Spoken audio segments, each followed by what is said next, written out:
नमस्कार दोस्तों, आप सभी का आपके अपने YouTube चैनल जीएस दरबार में हार्दिक स्वागत है। मेरा नाम है आशीष। दोस्तों, आज हम लोग जो है नदियों के बारे में चर्चा करेंगे, जिसमें हम लोग गंगा नदी तंत्र, सिंधु नदी तंत्र और इसके ही अलावा हम कह सकते हैं ब्रह्मपुत्र नदी तंत्र के बारे में चर्चा करेंगे। बाकी आप इस तरीके से अगर देखें तो हिमालयन नदी और प्रायद्वीपीय नदी के बारे में बात करेंगे। तो यहाँ पे हम हेडिंग डालेंगे भारत की नदियां। देखो, भारत की नदियों को दो भागों में बांटा गया है। नंबर एक हिमालयन नदी,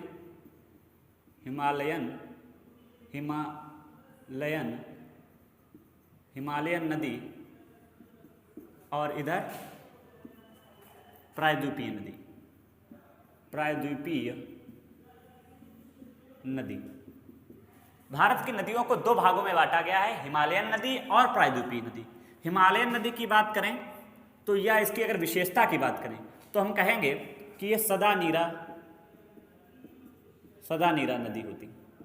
सदा नीरा मतलब कि हमेशा इसमें जल बना रहता है। उसका स्रोत क्या है? स्रोत की बात करें तो हम कहेंगे ग्लेशियर। इसी तरीके से अगर प्रायद्वीपीय भारत की बात करें तो प्रायद्वीपीय नदी को दो भागों में बांटा गया है। या पहले इसको और हम बात कर लेते हैं। यहाँ पे ये जो है बरसाती या मौसमी नदियाँ होती हैं। मौसमी नदियाँ कहने का मतलब है जब वर्षा ऋतु होती है तब इसमें जब बरसात होती है तो इसमें जो पानी आ जाता है उन्हीं के आधार पर इसमें जल बढ़ता और उठता रहता है। बाकी इसके स्रोत की बात करें तो हम कहेंगे वर्षा का जल। अब बात आती है इसमें कौन से आते हैं, पहले हम इसकी बात कर लेते हैं। हिमालयन नदी, तो हिमालयन नदी में कौन कौन आएगा? तो गंगा नदी तंत्र, इसके अलावा सिंधु नदी तंत्र।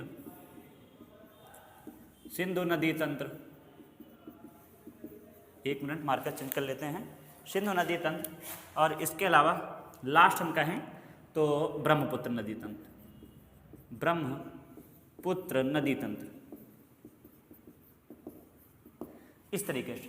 और बाकी प्रायद्वीपीय भारत नदियों को दो भागों में बांटा गया है। एक हम कहेंगे अरब सागर में गिरने वाली नदियाँ और एक जो है बंगाल की खाड़ी में गिरने वाली नदियाँ।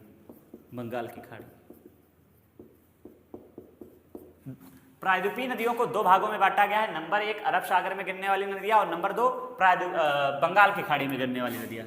इसमें बात करें तो अरब सागर में कौन कौन सी नदियाँ गिरती हैं, तो सबसे पहले आपको ये पता होना चाहिए कि अरब सागर किधर है और बंगाल की खाड़ी किधर है।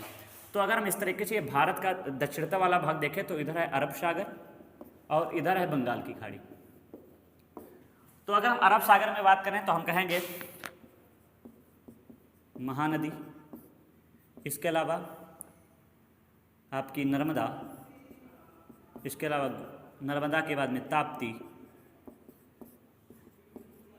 तुंगभद्रा, ये सब नदी जो है अरब सागर में गिरती हैं। और बंगाल की खाड़ी में गिरने वाले की बात करें तो हम कहेंगे महानंदा नहीं, सबसे पहले गोदावरी, कृष्णा, कावेरी,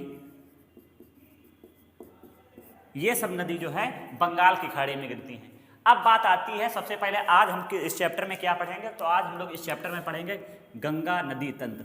तो आप सब हेडिंग डाल लें गंगा नदी तंत्र, और क्या है गंगा नदी तंत्र उसके बारे में चर्चा करेंगे। एक मिनट हम इसको साफ कर लेते हैं।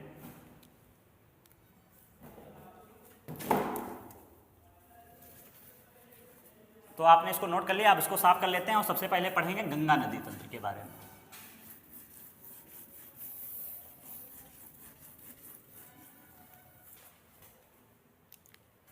हेडिंग डाल लेते हैं गंगा नदी तंत्र।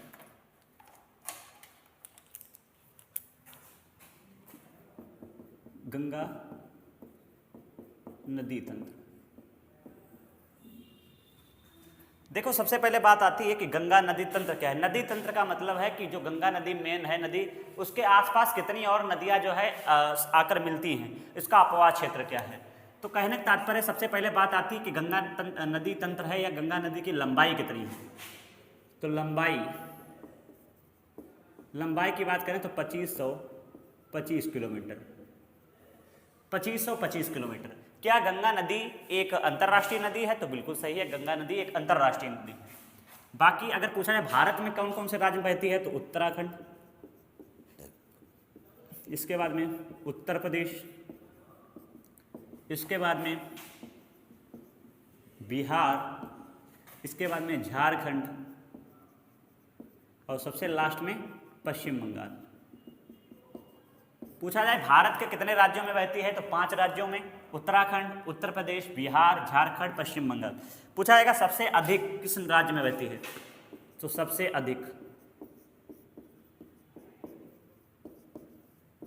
अधिक बहती है उत्तराखंड में। उत्तराखंड, अरे उत्तराखंड नहीं, उत्तर प्रदेश, उत्तर प्रदेश। और यही पूछा जा सकता है सबसे कम किस राज्य में बहती है, तो सबसे कम किस राज्य में बहती है, तो हम कहेंगे झारखंड में। सबसे अधिक नर्मदा जो गंगा नदी है वो सबसे ज़्यादा उत्तर प्रदेश में बहती है और सबसे कम उत्तराखंड में बहती है। इसकी लंबाई 2525 किलोमीटर है। बाकी पूछा जाएगा कितने वर्ग किलोमीटर में फैली है, तो लगभग हम कह सकते हैं 8.6 लाख वर्ग किलोमीटर। इतने क्षेत्र में इसका अपवाह क्षेत्र है पूरा। अब बात आती है कि इसे जो है 2008 में राष्ट्रीय नदी घोषित किया गया। इसे 2008 में जो है राष्ट्रीय नदी घोषित किया गया है। और अगर हम बात करें कितने क्षेत्र में बहती है, तो भारत के कुल क्षेत्रफल का लगभग में 26% भाग पर गंगा नदी बहती है। भारत के कुल क्षेत्रफल के 26% भाग पर गंगा नदी बहती है। इसके अलावा अब बात आती है कि गंगा नदी में इसका कि कितने राज्यों में जल पहुंचाती है। वैसे तो ये बहती है उत्तराखंड, उत्तर प्रदेश, बिहार, झारखंड, पश्चिम बंगाल। जैसे एक मान लो, मैं क्या कहना चाहता हूँ, जैसे मान लो ये नदी गई है, इसके अलावा एक नदी इससे यहाँ पे मिल गई आके, एक ये मिल गई, एक ये मिल गई, इस तरीके से इधर मिली, इधर मिली। बाकी अगर ये मान लो यहाँ पे है तो इस तरीके से इससे और कोई नदियाँ मिल गई, तो इसका अपवाह क्षेत्र धीरे धीरे क्या होता जा रहा है, बढ़ता जा रहा है। तो अगर इसका पूछा है अपवाह क्षेत्र कितने राज्यों में है, तो हम कहेंगे 15 राज्यों में इसका अपवाह क्षेत्र है। मैं ये बताना चाहता था। तो बात करें कि अपवाह क्षेत्र 15 राज्यों में। और आप सभी को पता है कि यह भारत की सबसे लंबी नदी है, तो हम यहाँ पे लिखे ले रहे हैं, यह भारत की सबसे लंबी नदी है। यह भारत की सबसे लंबी नदी है। और बाकी अगर पूछा है उत्तर भारत के सबसे लंबी नदी, तब भी हम इसको बताएंगे। पूरे भारत की पूछा जाए तब भी हम इसको बताएंगे, यह भारत की सबसे लंबी नदी है। अब देखो क्या है, कुछ जो है गंगा से संबंधित योजनाएं हैं जो पेपर में पूछी जाती हैं कि कौन कौन सी योजनाएं चलती हैं। इसको हम इधर लिखे दे रहे हैं 26% भाग पर।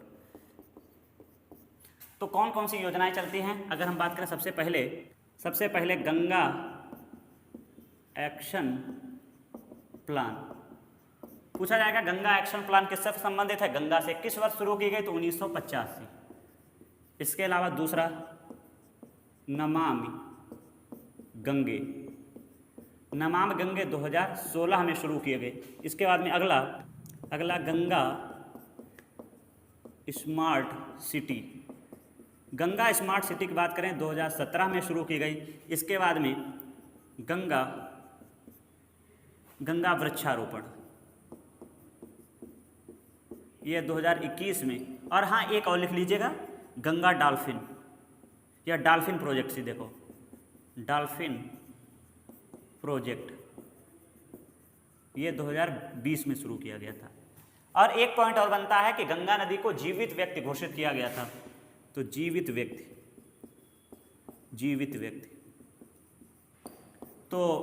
व्यक्ति घोषित किया गया था 2017 में। और उत्तराखंड के हाई कोर्ट ने जो है इसको जीवित व्यक्ति घोषित किया था। कहने का मतलब जिस प्रकार से कोई भारतीय व्यक्ति रहता है भारत में और उसको अलग अलग अपने अधिकार हैं, संविधान अधिकार देता है, इसी प्रकार से गंगा को भी जीवित माना गया है। और जितने भी अधिकार एक व्यक्ति के होते हैं उतने ही अधिकार गंगा नदी के होंगे। ये कुछ आपके प्लान हैं या कुछ यह योजनाएं हैं जो आपको याद रखनी है। कौन कौन सी, तो Ganga action plan 1985, Namami Gange 2016, Ganga smart city 2017, Ganga वृक्षारोपण 2021, डॉल्फिन प्रोजेक्ट 2020 और जीवित व्यक्ति 2017 उत्तराखंड। ये तो मैंने गंगा नदी के बारे में बात की है कि लंबाई कितनी है, किन राज्यों में बहती है। अगर एक बात और कर लेते हैं कि क्या गंगा नदी अंतर्राष्ट्रीय नदी है, तो हाँ, गंगा नदी अंतर्राष्ट्रीय नदी है और लगभग में 4 देशों में बहती है। सबसे पहले भारत, इसके बाद में हम कह सकते हैं बांग्लादेश, बांग्लादेश के अलावा नेपाल और चीन। अब आपके दिमाग में आ रहा कि ये चीन कहाँ से आ गया, तो मैं आप सभी को बताना चाहूँगा कुछ नदियाँ ऐसी हैं जो तिब्बत से होकर आती हैं। तो तिब्बत पे कब्जा है चीन का। जैसे मैं यहाँ पे अगर तुमको समझाने की कोशिश करूँ तो मैं इस तरीके से बताना चाह रहा हूँ कि मान लो ये भारत का, यहाँ पे ये मैप है। अब आप सभी को पता है कि गंगा यहाँ उत्तराखंड से निकलती है और इस तरीके से चली जाती है यहाँ पे बांग्लादेश होते हुए। अब क्या होता है, यहाँ पे पड़ता है नेपाल, तो कुछ नेपाल से नदियाँ आती हैं, गंगा नदी से मिल जाती हैं। कुछ ऊपर तिब्बत वाले क्षेत्र हैं, वहाँ से मिल जाती हैं। तो कितने देश हो गए, देखो, एक भारत हो गया, दूसरा जो है नेपाल हो गया, तीसरा चीन हो गया और चौथा बांग्लादेश।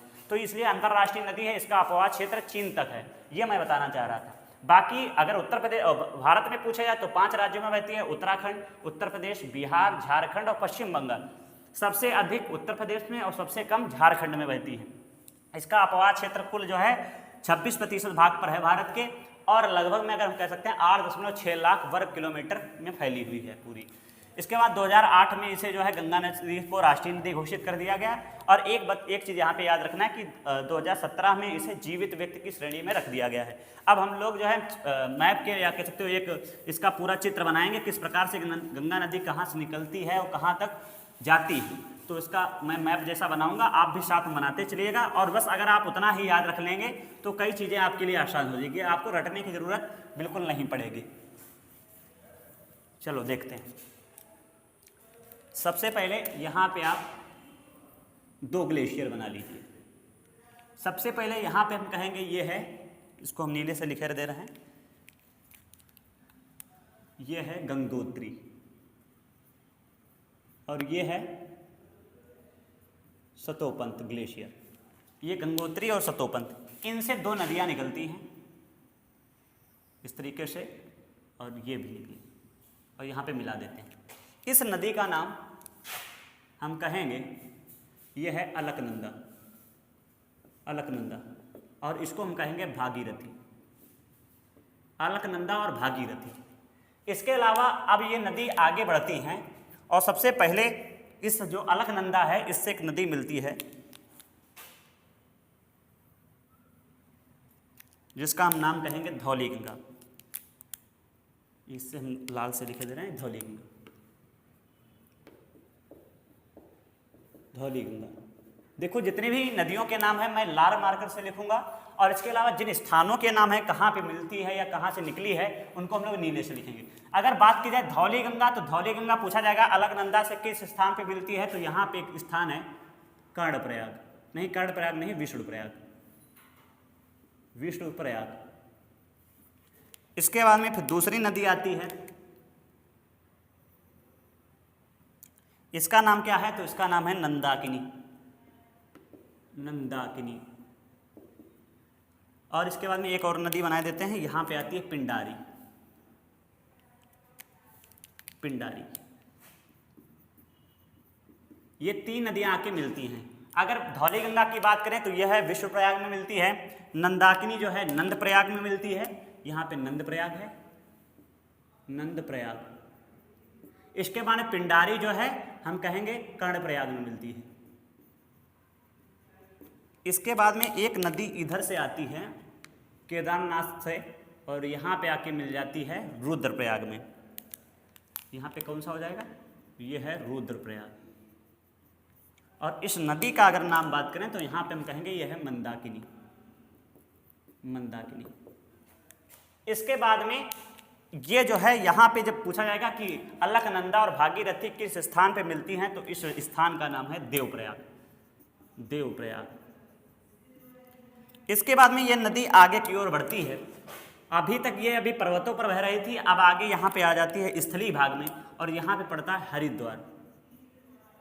देखो पूछा जाएगा कि गंगा नदी स्थल पर कहाँ पर आती है, तो हम कहेंगे हरिद्वार में जो है स्थल पे आती है। बाकी अगर पूछ लिया जाए कि अलकनंदा और भागीरथी नदी किस स्थान पे मिलती हैं, तो यहाँ पे मिलती हैं देवप्रयाग में।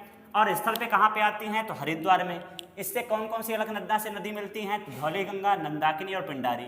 पिंडारी कहाँ मिलती है, कर्णप्रयाग में।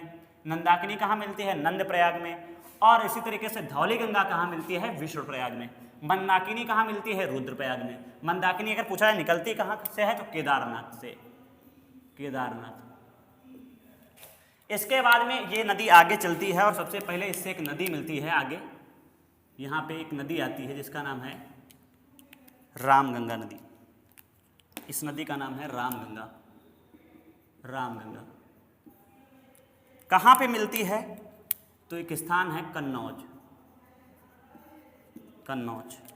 इसके अलावा फिर अगली नदी आती है, इसको हम आगे बढ़ा देते हैं इस तरीके से। अगली नदी आती है जिसका नाम है गोमती। इस नदी का नाम है गोमती। अगर इसकी हम बात करेंगे तो यह है मिलती है गाजीपुर में। यहाँ पे है गाजीपुर। अब देखो क्या है, अभी यहाँ पे बीच में पड़ता है प्रयागराज। प्रयागराज। अभी यहाँ से एक जो गंगोत्री है, इसके पड़ोस से ही एक यमुनोत्री। यहाँ पे मैं नीले पेन से लिख देता हूँ, यमुनोत्री। यमुनोत्री। ये यमुनोत्री ग्लेशियर से एक नदी मिलकर आती है और सीधे आ जाती है प्रयागराज में। और इस नदी का नाम अगर बात करें तो इस नदी का नाम है यमुना। इस नदी का नाम है यमुना। अब देखो क्या है, यमुना से कुछ नदियाँ मिलती हैं, तो यहाँ पे 3-4 पहाड़ियाँ हैं। ये जनापाऊ पहाड़ी है, इससे एक नदी आती है, यहाँ पे मिल जाती है। इसको मैं लिखे देता हूँ, जनापाऊ पहाड़ी। जनापाऊ पहाड़ी। और ये एक है काकवर्णी। काकवर्णी पहाड़ी। यहाँ से एक निकलती है नदी और जो है इस नदी में मिल जाती है। अब बात आती इस नदी का नाम क्या है, तो इस नदी का नाम है चंबल।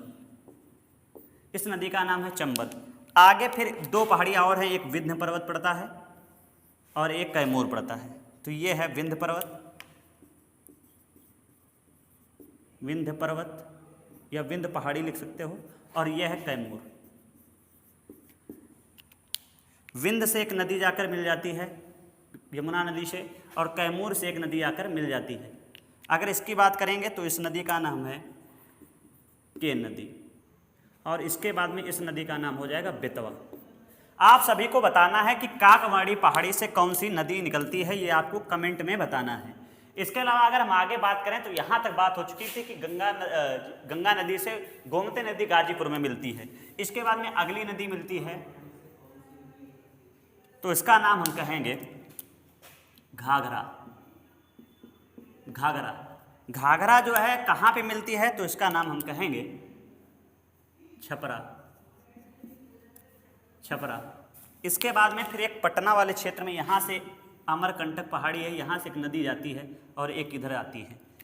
इसका हम नाम लिखेंगे अमरकंटक। अमरकंटक। और यहाँ पे मिलती है पटना वाले क्षेत्र में। इसका नाम अगर हम बात करेंगे तो इसका नाम है सोन नदी। सोन नदी। और इस नदी का नाम अगर बात करेंगे तो इसका नाम है नर्मदा नदी।